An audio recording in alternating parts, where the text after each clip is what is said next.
Hey, welcome everyone. It's Mark Nelson, Chief Meteorologist here at Fox 12. You've reached episode 69. We've made it to number 69, almost to 70. It is Thursday, September 14th. Okay, I've got that part right. And I'm joined by Camilla Ortiz. Hello, Camilla. Hello. How you doing? Good. Good. And we've got Katie Zuniga. She joins us. Katie, it looks like you're outside, right? I have to enjoy this weather. Yeah. So I good. couldn't sit inside. Really nice stuff out there. I think I saw the latest temperature at 3 o'clock. I don't have it right in front of me here, but I think it was 84 degrees at PDX. That's at 3 o'clock. Oh, we're going for like 90, right? I think so. We're going for 90. I think that's the idea. Well, we said it was going to hit 90, so it's going to hit 90, we've decided. And yes, can confirm 84 at 3. 84. So we'll see. Sometimes this time of the year, there's a rapid rise. We had a cooler morning at 56. And, the elephant in the room here, who's missing? Jeff. Jeffy. He's gone. Jeff is finally taking a much-needed vacation. I'm not saying he was stressed out. We love Jeff, but he's doing something somewhere. I have no idea, but he is not really in contact much this week, which he kind of likes it that way. So good for him. But he will be back for next week's podcast for the big episode 70. Won't that be exciting? Yeah. All right. So I was going to say we've got our little headlines here. I'm trying to be organized. Believe it or not, I've never actually hosted this podcast. Kind of strange. Yeah, I was going to say, so if this completely goes off the rails, we'll know why. Right. We've all seen that, we go to YouTube, we look at train crashes maybe, and sometimes they come across, you don't even want to see it. And it could happen. We will see, but we'll try to hold it together here. All right. So let's do summer recap because I know it feels like summer out there. We've got temperatures right around 90, but did we have a high temperature only in the 60s last week? I know we had some lower 70s out there. Upper 60s and low 70s last week. Yeah. Yeah. So it felt like fall for a little while, but what we do is NOAA, National Oceanic and Atmospheric Administration, they partition up the seasons by month. So the summer season is June, July, and August, and fall is September, October, November, and on it goes. Winter is December, January, February. We don't follow the traditional calendar. This is like the official NOAA definition of summer. So now that all the numbers came in, they just finished coming in early this week. June, July, and August. What do we have there? Well, it's pretty obvious what happened in the Northwest. That color there, it's much above average. Most of Oregon and all of Washington and a good chunk of Idaho was much above average. We had a hot summer. I think that's the main message there. And just to take a jump in here, this shows the last 100 years, Portland's Climate Division 2, which is the Western Valley, is kind of the I-5 corridor. Mm-hmm. And look at that jump the last... What do we have there? About 10 years, 11 years? Pretty obvious, isn't it? Yeah. Wow. The last cool summer was I didn't count it right. 14, 13.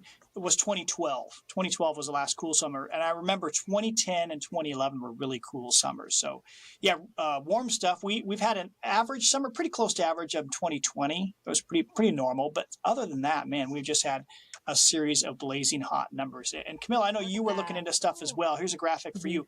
Folks, I'm running the graphics, but everybody's talking about all the different graphics. So they may say, Mark, you're going too fast, slow down, move it, whatever. So, yeah. And for folks that maybe aren't watching, we'll also try to explain what we're showing here visually. So now we have a summer recap graphic up here that just kind of shows you the temperature departure from normal for each of the months of June, July, and August of this year. And they were all warmer than average. August was significantly warmer than average, almost 5 degrees warmer than average. And if you average out all those three numbers, you get a summer that was about 3.5 degrees warmer than typical, which, that's pretty significant. It's I'm seeing here, third hottest summer ever recorded in Portland, at least going back to about 1940 when those records started at the airport. So, this is pretty significant. And Mark, I don't know if you want to talk about how, 4 of the 5 hottest summers have all happened, in the last 6 years? Yeah, since 2018. I think I'm the one that put that text on there. And sometimes, let's be honest, we're all coworkers. Sometimes I'll put a piece of text on a graphic. Like last night, Camilla goes, she very nicely says, so what did you mean by this? I don't think it was this graphic. No, but, I can't remember what it said. It was, Oh shoot. Yeah, it was the wording. Something about the wording. I was like, Yeah. what is he trying to say here? It's nice to know I'm not the only one that has that issue. Because Wait, Marcus with said me? that to me. No, with me. Oh, The okay, other okay. day, he said that to me. He's like, okay, I think I know what you were trying to get at with this graphic, but can you explain it to me a little? That's right. Yeah, so it happens to everybody. Yes. But Yeah. this one means since 2018, I think the deal is, so we've had, let's see, 18, 19, 20, 21. So is that 6 summers? Yeah. So out of those last 6 summers, I think 4 of those were the hottest in the top 5. Yeah. Hey, how that about makes we sense. say it that way? They were in the top 5. Ranked in the top 5. Wow. That makes sense. Thank you. Wow. Yeah. So that's the numbers for Portland, and look at the 90-degree days there. Wow. That's Wow, hot. we are really getting close, aren't we, this year to last year? Yeah, we Yeah. are. I should point out for people that aren't watching, you're just listening to the podcast. I admit I only listen to this podcast. Is that kind of weird or what? I listen to it on my commute. I feel like that's more normal for a podcast, actually. Yeah, I mean, that's normal. But so we should point out, so we've had 24 days at or above 90 in Portland so far this year. And the average, a 30-year average, is about 14 and a half, 15 days. We round up to 15. So in 2020, we had 15 days at or above 90. That was about normal. 2019, actually, we had fewer than normal. But look at the So, last 3 years. Say, Go ahead. Look at this. If we hit 90 today and tomorrow, like we expect, Mm-hmm. that means that, in the last 10 years, 2015, 2018, and 2022 will be the only ones that had more. So in the last 10 years, we'll be the top 4th of 90-degree days. And that's if we don't hit any more. Right. The top 4. Is that what you mean? Yeah, we would be in the top 4 in the last 10 years of most 90-degree days. That's all-time record was 20. Since some of you are just listening, all-time record is 31 days at or above 90. That was in 2018. 2015 and 2022, we had 29 days. And then so far, we've had 24 days this year, just like we did in 2021. So, yeah, if you were to add 2 more, then make it 26. and 2017. Yeah. Oh, you're right. 2017 as well. That's right. So, yeah, lots of heat. Great for the garden. Got a lot of peppers. Nice. But Me too. a little excessive, I would say. Now, here's the other thing. And this one, Camilla, take a look at this one. Or do you want to go over this one? Sure. Yeah, this definitely makes a difference, especially for folks who don't have air conditioning, because we have had a lot of warm nights this summer. Here's a look. This graphic is basically showing us number of nights at or above 60 degrees in Portland, and we're approaching that record number. So we've got 60 so far this year. All-time record happened last year when we hit 62 nights at or above 60 degrees in Portland. But you can see that's a pretty steady, at least in recent years, that's a pretty steady climb that I'm seeing from 2016 all the way to, last year and this year. Right. So when you go back in time, it's interesting. If you go back and look at Portland, 50, 80 years ago, there were far fewer 60-degree nights. Now, not only we know our climate is warming, right? But a lot of, or probably at least half of this is due to the urban heat island. I mean, Portland is a much, more buildings. much bigger urban area than it used to be. So that's part of it. But we see it in the rural areas in Western Oregon as well. It's not just in the urban areas. It's just more, let's say it's more dramatic in the urban areas like Portland and Salem. It's really noticeable. Yeah. Okay, and then we got more numbers. Camilla, go. It's all you. Camilla's a summer person. Katie's got her special segment coming up. Oh, I'm so excited. Yes. Oh, it's going to be a good one. Very exciting stuff. Yeah, so this is just kind of rehashing summer across Oregon.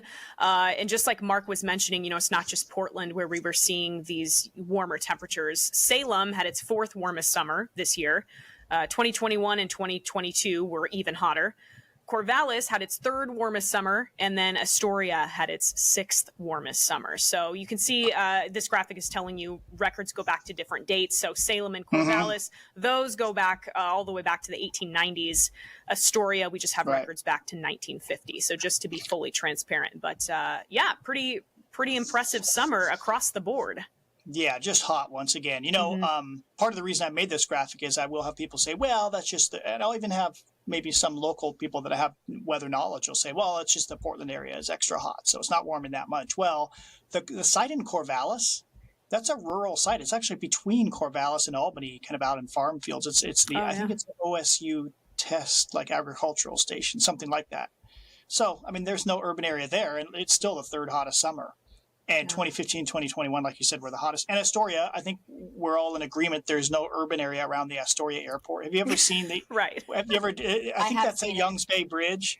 Yeah, Yep. I mean it's just kind of marshland. Yeah. So sixth warmest summer, and Astoria, I'm guessing. I think it's probably true that Astoria is really dominated by the ocean temperatures. So if we have cooler than normal ocean temperatures in the summer, it's tougher to have real warm summer temps because there's that big body of water out there. But yeah, pretty darn warm. Yeah. Pretty amazing across the board. Okay, and you're thinking, what the heck is Mark throwing up on the screen now? Look at this ancient piece of history. And when we say ancient, we don't mean not my childhood, folks. We're talking about, let's go back to 1915. So this is from our state climatologist, Larry O'Neill. He found this. Well, I mean, he probably has access to all sorts of stuff. And when I was looking at the weather records for Corvallis, like I said, Corvallis is a good long-term site because it's away from a city. And I noticed there was this, I don't have it here. No, I don't have it here. What you're seeing here, folks, is the original observer's form from August 1915 in Corvallis. People, would manually write things down, right? Because that's just how it's done. You see the low temperature for the day, the high temperature for the day. It's all in handwriting. The prevailing wind direction, always north and northwest, and lots of clear skies or partly cloudy skies. But when I look back at the weather records, let me go back one. Notice I say third warmest summer. Technically, according to records, it's the fourth warmest summer this year.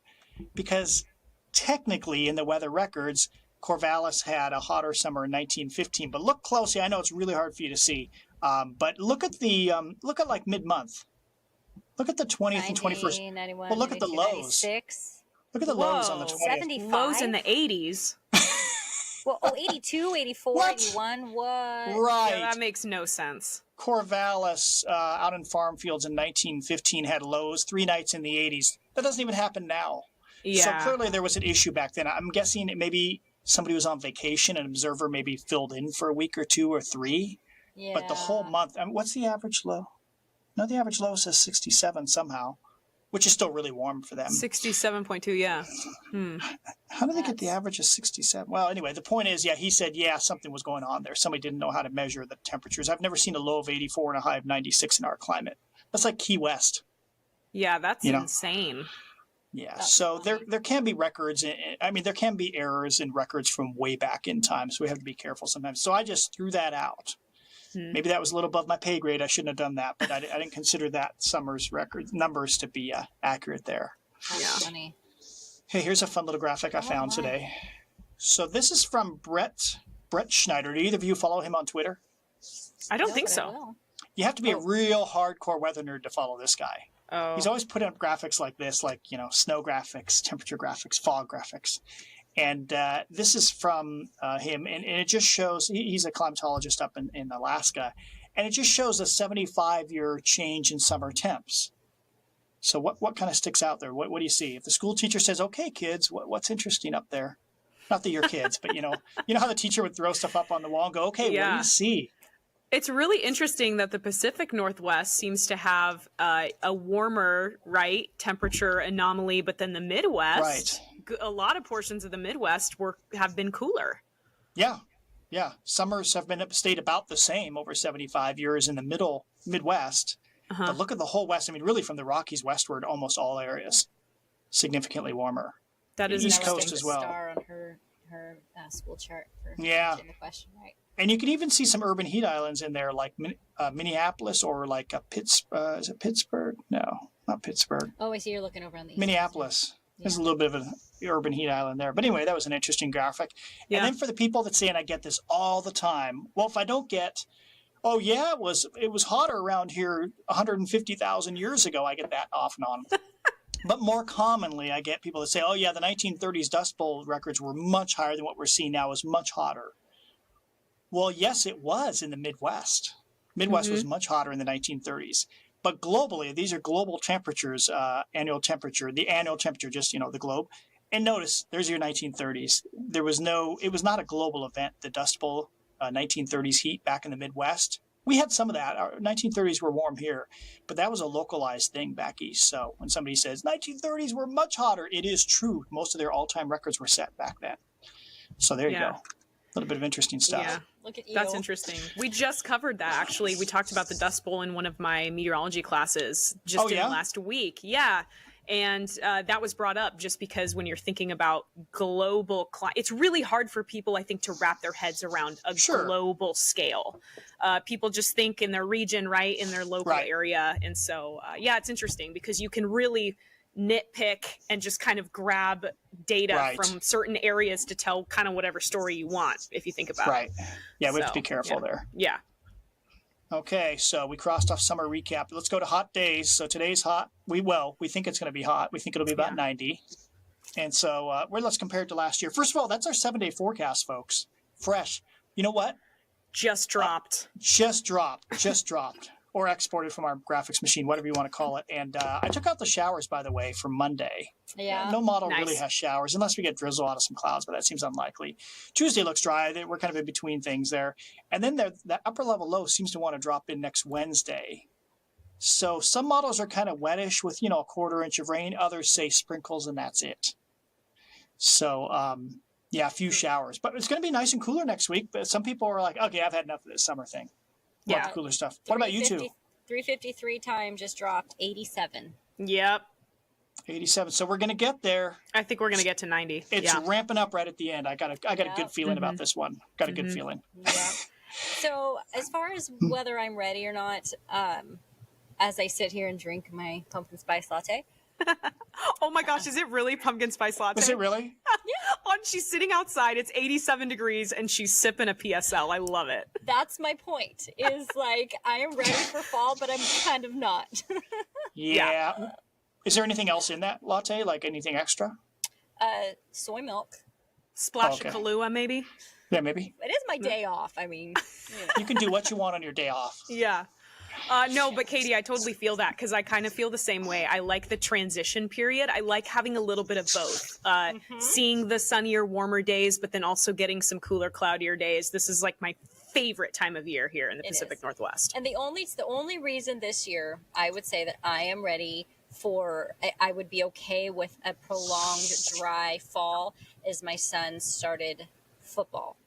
And sitting out at a football game in the rain, not the best. Not my favorite thing to do. So I would be okay if Saturday stayed dry for about 6 more weeks.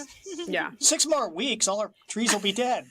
What about you, Mark? Would you rather split wood with dry weather or in the pouring rain? I mean, all the outdoor stuff I like to do, of course, the dry weather is better. But when I look around the woods around my house, it's like, ooh, it is really dry. We know in 4 months we've had less than 2 inches of rain. So what we should get in the perfect world, we get 4 inches of rain the next 2 days, and then it's sunny for the next 2 weeks.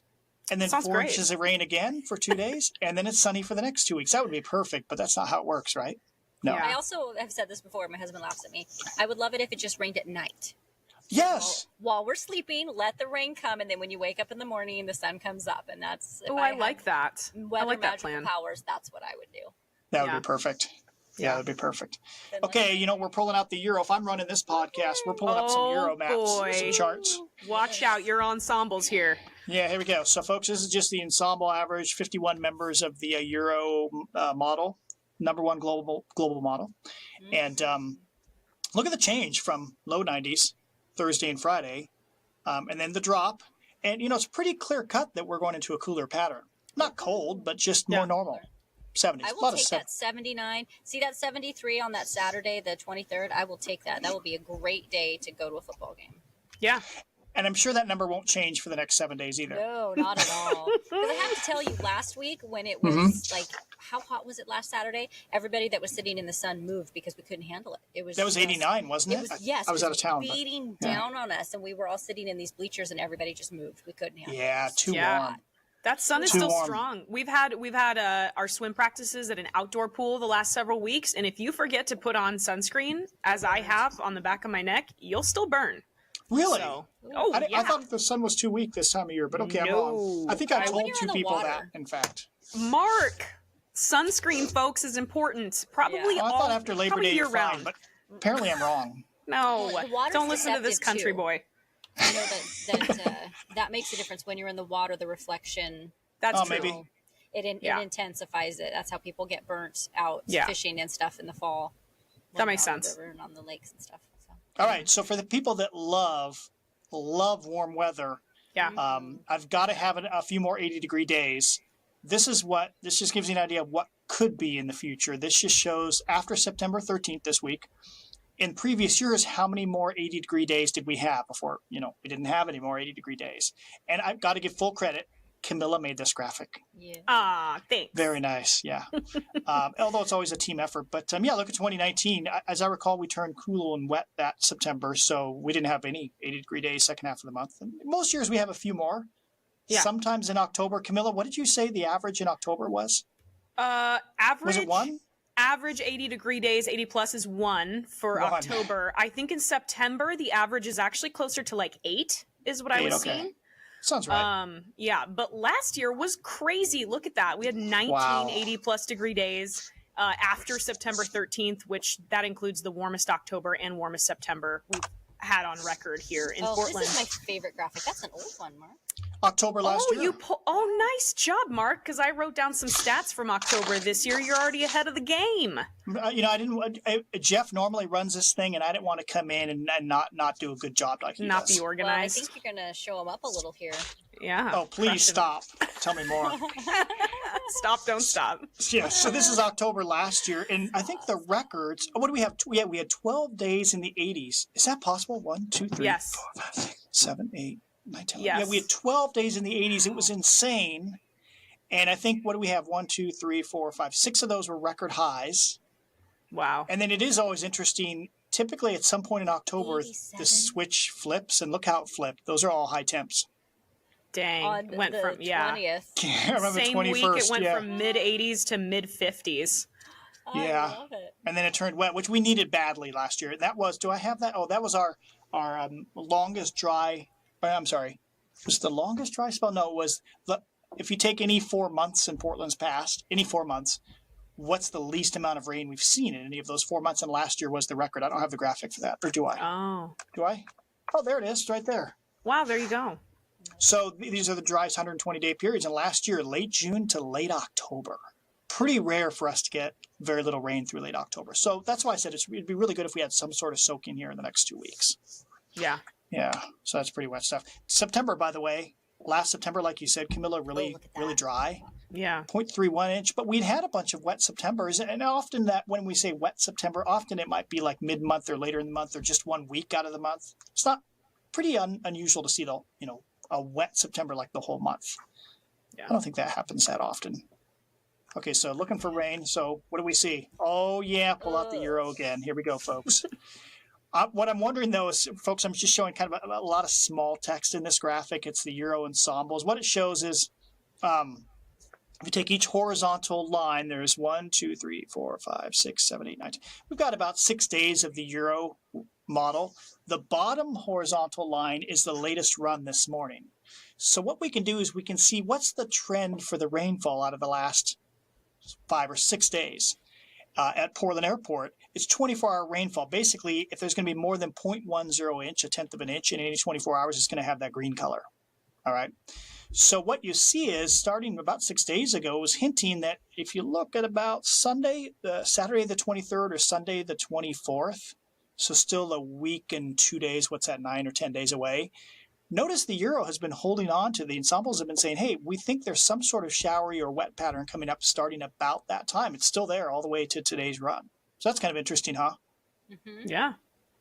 So we can kind of glean information just this way. I mean, we can't say, oh, it's going to start raining on Saturday the 23rd or Sunday the 24th, but we can say, there's a pretty strong hint that we might be entering or some sort of wetter pattern finally. It might finally happen about then. Also notice Monday, if you look back a few runs, I don't think I can use a pointer here. Can you see my pointer? You Yeah, can't. we can. Yeah. Oh, you can? Yep. Well, heck. Yeah, for a few days, for about a day and a half here, the Euro was saying, hey, we might see showers on Monday. But then that went away. Now, of course, the last 3 runs, nothing for Monday. Wednesday, that's kind of popped in the last 2 days. A little bit of shower action on Wednesday, but it wasn't there a few days ago. But see how solid this is from here all the way down. Something's up for around the 24th. Okay? That's That a was my really main cool message there. graphic. I love that graphic because it illustrates how things can change over several Right. days. Like, it's not like right? Because I think a lot of times Right. people are like, I don't understand why you put showers in the 7-day, but now they're gone. It's like, well, models change a lot. So should we use that graphic on TV? No, No. Can you absolutely imagine? not. That would be a consultant's nightmare. The boss's nightmare to get that graphic out of here, Nelson. Yeah, too many Yeah. too many little things. So when do we typically see, I just have this graphic, we've shown it before, first half inch of rain. When do we typically see it? Notice most years recently, except for last year, which we covered, really late, it's about now. Yeah. By mid-September. So if something shows up around the 23rd, 24th, and we get a half inch of rain, that would be, I think, that'd be expected. Yeah. My turn. All right, Katie. Katie is all over this eclipse, folks. Do you realize 1 month from today, we've got an annular eclipse?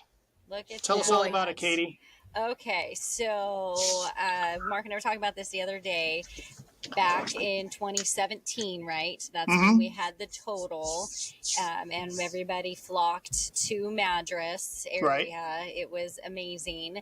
But this one is not a total eclipse. So the total eclipse, if you can see on this graphic, is when the moon gives us that ring of fire, and that's when it's totally covered. Right. It only happens when the moon is at its farthest position from the Earth, because that changes to us visually the size of the moon and gives it the possibility to do that ring of fire, which is what we are going to have for us coming up in October.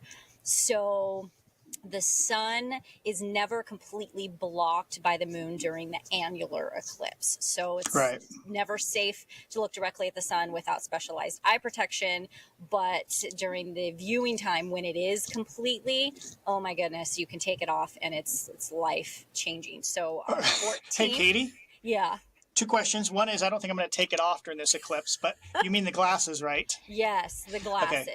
So And then you have to have the glasses on until you get to the 100%. If you're not going to have 100%, don't take the glasses off. So we got to keep the glasses on, keep the clothes on too. Well, actually, I mean, you can do whatever you want to do. Yes. Oh, but man. the glasses Everything on, must stay folks, on. please. You can take your clothes off, but keep the glasses on. I wish we had time to talk about the experience I had at the total eclipse when I saw people. We all were at the, I was stationed with my previous station there at the fairgrounds in Madras, and the people that were there, the characters that I came in contact with, what they thought this meant, and their tinfoil hats and the conversations. It's so Venus is in retrograde or something, right? funny. Oh my goodness. It's just fantastic. So what does it mean for us? Oh, wait. So the question, I was just going to say, so the question for both of you is, do you still have your eclipse glasses? Because I do. Not a chance. I have, I know I have my media badge, and I'm pretty sure I slid the glasses into that, and it's in my nightstand. Wow, So I tried to always keep, all the wow. events that I've gone to, I've tried to keep the media badges to just as a memento from all these things that I've gone to.